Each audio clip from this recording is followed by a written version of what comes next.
ampitomboanao amintsika rehetra havana malalo amin'ny tompo ny fahasoavana sy ny fiadarana avy amin'Andriamanitra ray sy Jesoa Kristy tompontsika. Amen. Tratra zao marain'izao isika ka hidera sy amin'ny voninahitry n'Andriamanitra Salamo fa 400. Ny Salamo fa 400 manomboka amin'ny andininy fa 420 novaka itsika ho fanomezam-boninahitra an'Andriamanitra ary mijanona amin'ny andininy fa 30 dia ary hitsangantsika hidera sy amin'ny voninahitra ny tompo.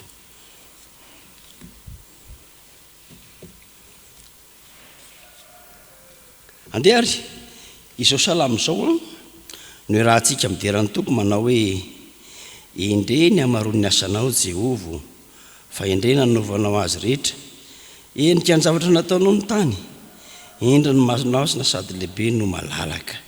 Any no misy zava-mihetsikehtsika tsy tambo isaina dia zava-miaina kely na lehibe. Any no alehan'ny sambo sy ny trozona izay noforoninao hilaolao any. Ireo rehetra ireo miandry anao mba omenao ny haniny amin'ny fotoany. Manome anao dia manangona izy, manokatra ny tananao ianao dia vokony soa izy. Manafina ny tavanao anao dia raiky tahotra izy, alainao indray ny ainy dia maty izy. Ka mody any amin'ny vovoka azy nanalana azy, maniraka ny fanahinay anao dia avy izy ary manavao ny tarehiny tany ianao. Amen. Mivavaka isika. Fifalian'Andriamanitra tsy toa raisana kary fanahy masino, hiderana ny voninahitra ao amin'ity maraina ity. Nomenao anay ny tombonandrom-pahavelomana, norakofanao famindram-posy fiantrany izahay, dia nampahitanao maraina vaovao ary antsonao eona aminao eto amin'ity fitoerana masina ity. Misaotra Tompo fa te hanome tokoa ianao fiainana am-panahy ary te taizanay amin'ny fahamarinana sy na fahamasinana isan'andro. Manome voninahitra anao ary izay, sady misaotra anao ary manolotra ny tenanay ho eo aminao Andriamanitra ihany koa, satria izay dia miaiky. Fa manoloana izany fitiavanao rehetra izany dia nofo tokoa, tsy tanteraka, betsaka nataonay tsy araka ny sitraponao, fa ianao miantso anay raha miaiky amin'ny fahadsoana izay dia mahatoky somariny ianao. Reto izay Tompo, mibebaka sy mifona ka mamelany elokay. Ary tario zahay isaina sy nitendriky indray ny teninao anio, ahafantatra fa ao amin'ny soratra masina no lalana fahazavana amin'ny teninao no ahazonay fiainana. Matoky ary izay fa eto anivonay ianao ka manome anay ny soa izay sahaza ny foafidinao. Ny anaran'i Jesosy no angatana izany. Amen. Petraka isika ry havana.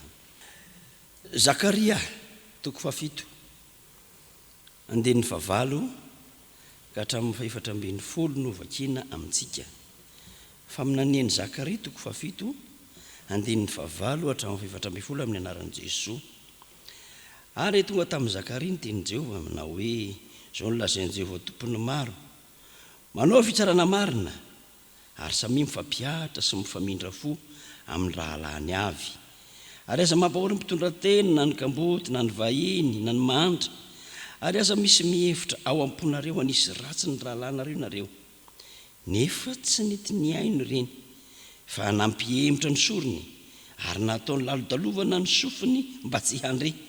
Eny nanao ny fony ho mafy toy ny demondra izy, mba tsy hisaino ny lalàna sy ny teny izay nampitondray ny fanahin'i Jehovah tompony maro lazain'ny mpaminany fahiny. Ka dia tonga izay fahatezerana mafy avy tamin'i Jehovah tompony maro. Koa toy izay niantsony reny fa tsy nienony, dia ho toy izany no hiantsony kosa ka tsy ho enoky hoy Jehovah tompony maro. Fa haheliko any mitafidrivotra ho any amin'ny firenena rehetra izay tsy fantana izy. Toy izany no nahalaon'ny tany taoriny ka tsy nisy olona nandroso na niverina na nahatonga ny tany fa nahatonga ny tany mahafinaritra ho tany lao izy. Ray masino manamasinay amin'ny fahamarinana, ny teninao ny fahamarinana. Amen. Ny mofinaina izay angalantsika teny aina amin'izao anio zao dia ny faminaniany Zakaria ny vakina teo famerenany teny satria efa tenyireo mpaminany tany aloha saingy ambara amin'ny fotoana aty aoriana indray ampatsahevina izay maneho fifampitsinjovan'ny samy olombelona nahoana ny tantara no milazan'izany satria anisan'ireo anankiray ny rahana hamerina ny maha izy azy ny Israely avy any amin'ny fahababoana ny mpaminany Zakaria hanazava amin'izy ireo olona niverina any amin'ny taniny avy tany amin'ny taniny hafa no lasa mpiara-monina indray saranga mifangaroaro sokajin'olona samy hafa samy nanan'izay saina azo ny tany am-pahababoana ary samy nanan'izay verina hovinany rehefa tafaverina eo amin'ny taniny noho izany tsy nilamina ny fifandraisana famerenana ny efa niaina ny zanak'Israely no ambaran'ny faminaniana eto reo amin'ny andininy 1:12 milaza tsy fankatoavana ireo te faminaniana ny lazainy Zakaria amin'ny andininy 9 dia efa tsy niaina ny zanak'Israely tany amin'ny andininy 1:12 ary nahatonga ny hevitr'Andriamanitra hiova manomboka amin'ny andininy 12 tapahan'ny 2 ka hatramin'ny andininy 14. Le Andriamanitra tsy manova mihitsy ny fomba fijeriny fa le Andriamanitra kosa mitana ny fahamarinany manoloana ny zanak'Israely faminaniana fiarahamonina mirindra nefa niova ho tany lao satria tsy naraisin'ny fo ilay faminaniana fiarahamonina mirindra ary dia nandrava ny hevitr'Andriamanitra tsy hitanany azy izy ao amin'izay misy fandavana an'Andriamanitra zany dia misy fiovan'ny tsodrano ho tonga ozona ravakina izao teny rehetrarehetra izao satria no manana ho tany mahafinaritra ny tany fonenan'izy ireo namboarina sy no tefenao fiaraha-mirindra mifameno mifanampy manana Jehovahandriamanitra iray dia firenena iray antsoina ho an'i Jehovahandriamanitra iray manana ilay Andriamanitra mahery tompon'ny fahefana rehetra ilay Andriamanitra efa nahafoy azy kinanjo namerina azy indray ao amin'ny taniny amerenana ny teny faminaniana mampirindra izany rehetra izany saingy no lavina noho izany misy ny fiovan'ny tsodrano ho tonga ozona ny mahalasasaina dia izao raha mitombo isan'andro ny fiangonana dia tokony hoe mila isan'andro koa ny tenin'Andriamanitra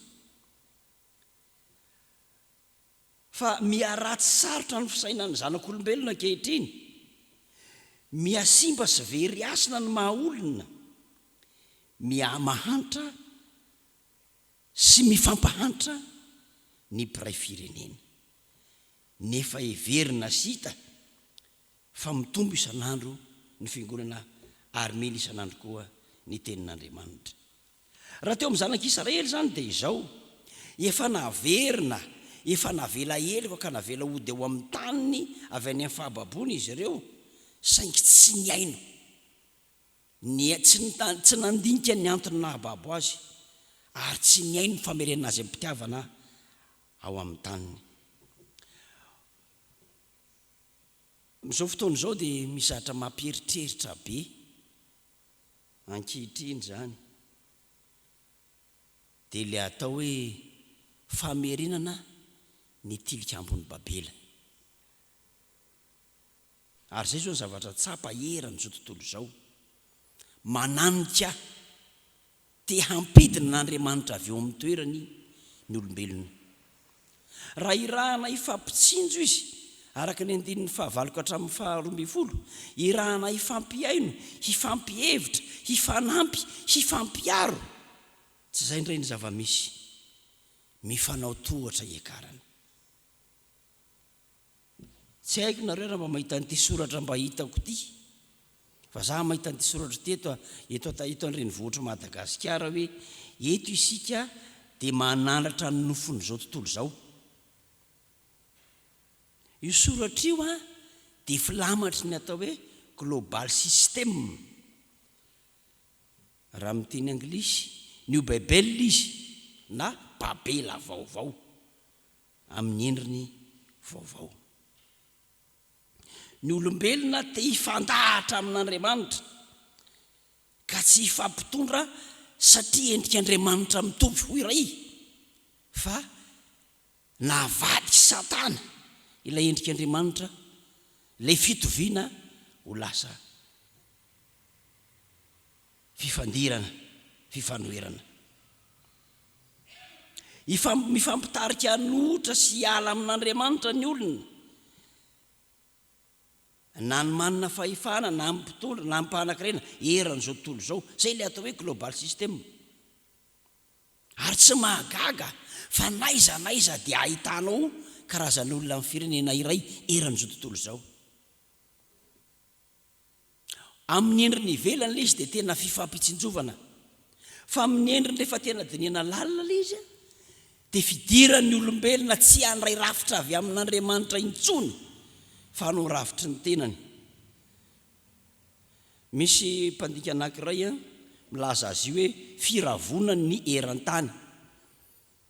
Zany hoe amin'izay fotoana izay ny malagasy anankiray dia afaka mipetraka malalaka any Amerika, ary ny arabo iray avy any Saodita afaka mipetraka malalaka any Azia. Zay le hoe firavonany ny eran-tany. Dia mahagaga tokoa ankehitriny fa tsisy tompony tany intsony. Andriamanitra mamerina ny zanak'Israely ao amin'ny tany nangalana azy ho babo, fa ny olombelona manaparitaka, zany hoe ho tanteraky ny ray zany, le fahatezeran'Andriamanitra amin'ny 1970 hoe haparitako any amin'ny firenena tsy fantatrareo ianareo. Izany no tanterahana ao amin'ny Mateo 7:7 momba ny atao hoe fitiavan-karena. Ahoana hoy Satana? Raha mekoko eto anatrehiko ianao dia omeko anao izao rehetra izao. Fifanekena iombonana ankolaka zany, ifanaovana amin'ny Satana hanimbana ny asan'Andriamanitra, hanimbana ny endrik'Andriamanitra dia tsika olombelona, hanimbana ny fikasan'Andriamanitra hanome paradisa, hanimbana ny fitiavan'Andriamanitra mizara famelan-keloka. Satria inona no antony? Tsy niaino ny tenin'Andriamanitra nampitondraina ny mpaminany olombelona. Koa ny toe-panaraka an'Andriamanitra izay ampiheverin'ny tompo asika ren'io dia ny fifampiheverany samy olombelona, iaino ny toe-panahy araka an'Andriamanitra. Saingy izao, tsy araka ny fomba fijerin'ny olombelona hoe mety, fa araka ny fomba fandaminan'Andriamanitra ao amin'ny faminaniana sy ny soratra masina no tokony hifampiheverana. Tsy mahamenatra ny miteny hoe ny olona samy homoseksuel koa ne mba mifampihevitra, ny samy dalo koa ne mba mifampihevitra, ny samy mpamono olona koa ne mba mifampihevitra.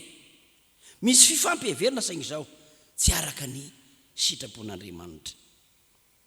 Dia miparika etsero karazana fanomezana, karazana SOS, karazana asasoa, karazana fitsinjo, toa te hapakatra sy tonga ny olombelona hanana ny maha izy azy, fa tsy Andriamanitra intsony no manome ny zava-tsoa rehetrarehetra.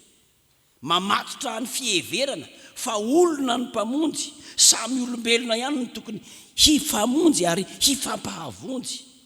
Mampatsiaro indrindra ny fitaizana tany Chine tamin'ny andron'ny Repoblika Mena, ny andro mahoatra itonga,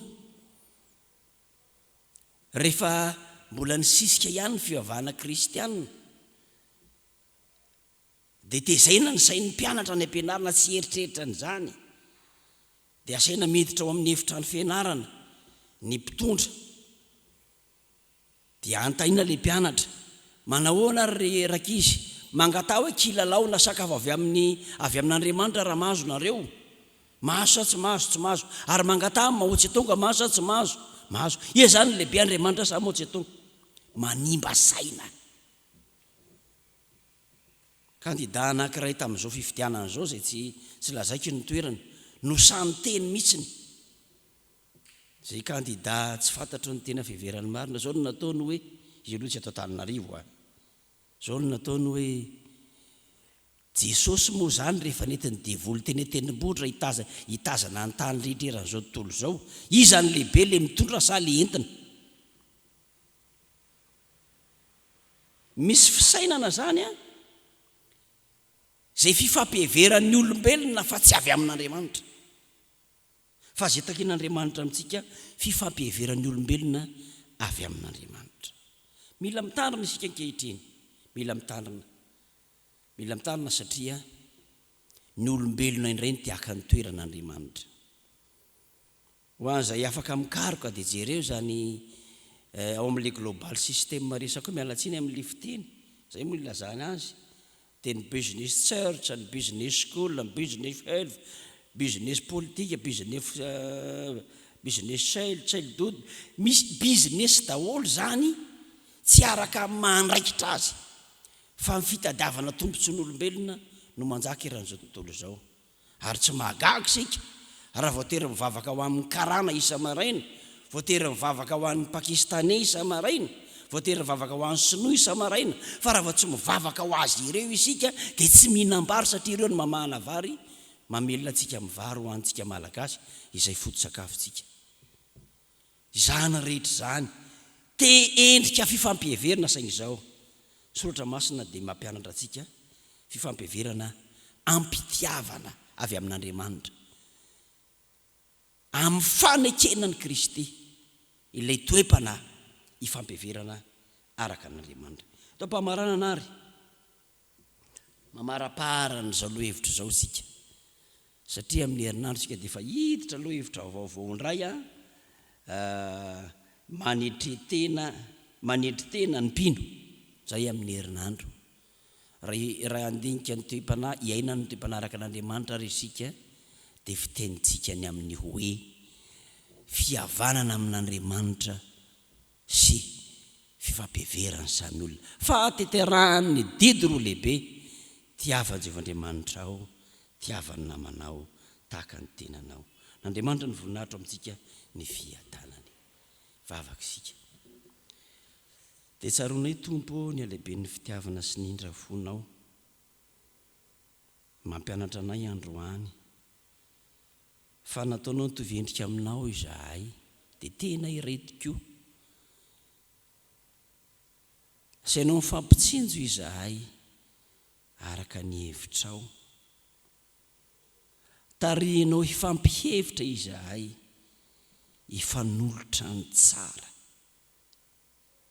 Misaotra anao izay no ny teninao ary izany hatsaranao zany dia tsapanay koa fa hala ny Satana dia mamorona fifampiheverana sandoka izy mba hanimbananao Andriamanitra ny asanao, ny endrika ho Andriamanitra ato aminay, handravahana sy sakanana etsy ho any amin'ny paradisa, ary indrindra hanoherana ho Andriamanitra ho tsy tompony ny hatsarana fa ny olombelona indray no hampangalaina ny toeranao. Hery Tompo e, hery Tompo e, misaotra anao izay fa nampianarinao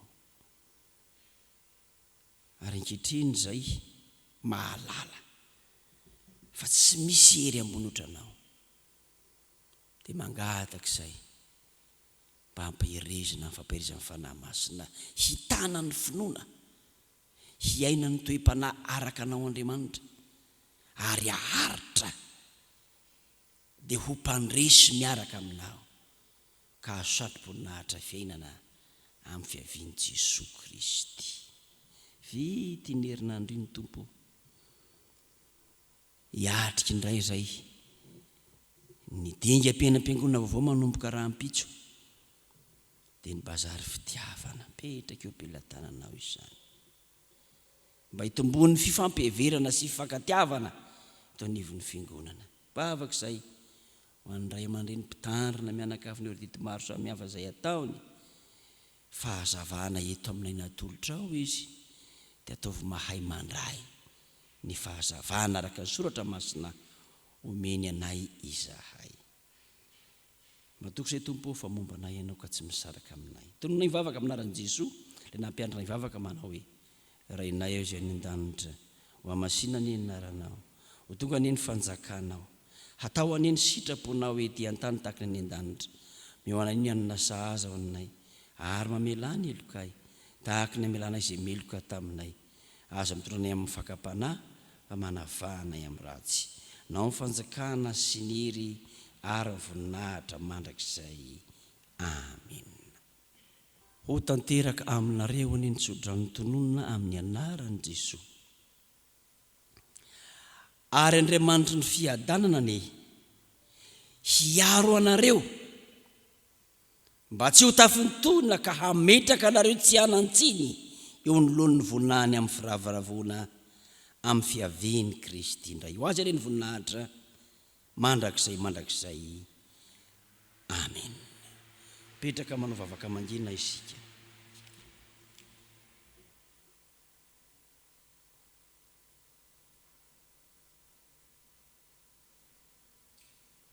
Ho an'Andriamanitra ireriny ny voninahitra amin'ny anarana ray sy ny zanaka ary ny fanahy masina.